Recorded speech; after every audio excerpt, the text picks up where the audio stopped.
Have you ever noticed how some people don't chase trends? They don't rush to buy what everyone else is buying. They don't suddenly change their opinions because the internet did. And the strange part? They're not trying to be different.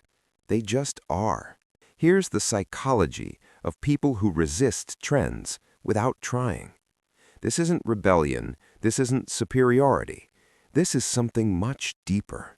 Let's break it down. They are internally anchored, not externally driven. Most people make decisions by scanning the room first.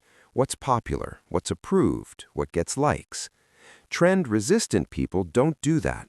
Their decisions come from internal signals, values, comfort, curiosity, intuition. Psychology calls this an internal locus of control. They trust their inner compass more than social feedback. That's why trends feel irrelevant to them. You can't pull someone who's anchored inward. They don't use trends to regulate their identity.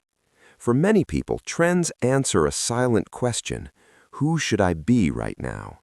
Clothes, opinions, routines, even personalities become borrowed identities.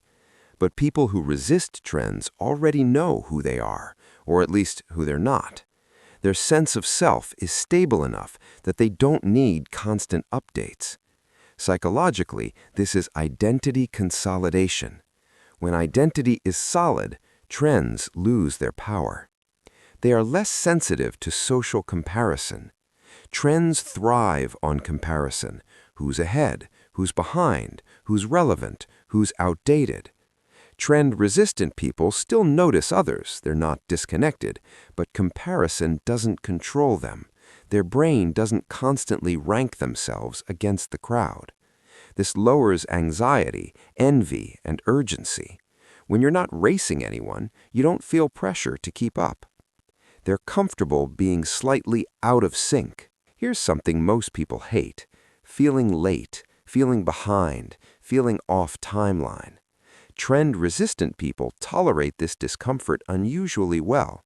They don't panic when their pace doesn't match the world's pace.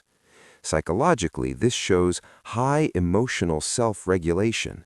They can sit with discomfort without fixing it immediately. That's why trends don't hook them. Trends demand urgency, and they refuse to rush. They are selective with mental energy. Trends are loud. They demand attention. They change fast. For many people, keeping up becomes a mental habit. But trend-resistant individuals protect their cognitive bandwidth. Their brain subconsciously asks, does this actually matter to my life? If the answer is no, it's ignored. This isn't laziness, it's cognitive efficiency. They conserve attention like a limited resource, because it is. They associate novelty with caution, not excitement. Trends sell novelty as pleasure.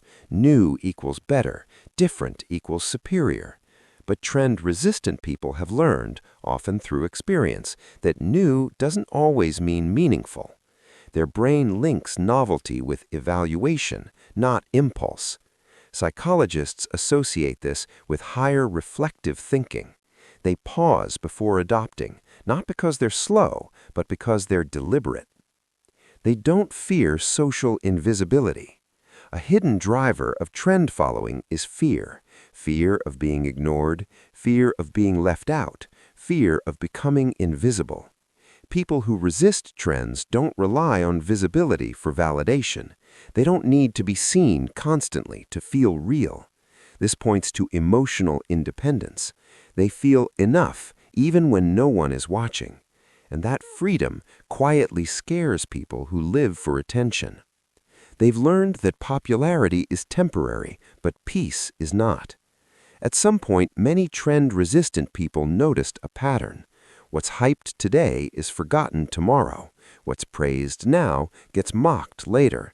Chasing relevance creates emotional whiplash. So their nervous system learned a rule: stability over stimulation.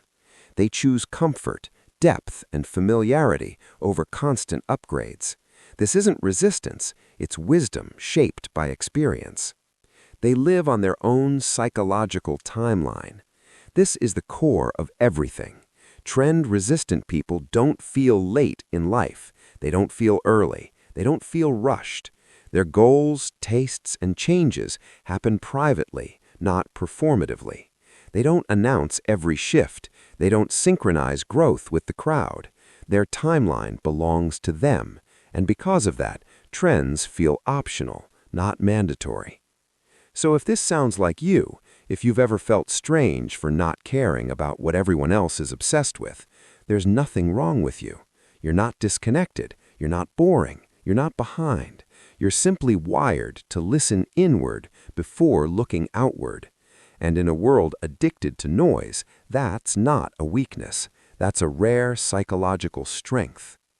If this video made you feel understood, you're not alone.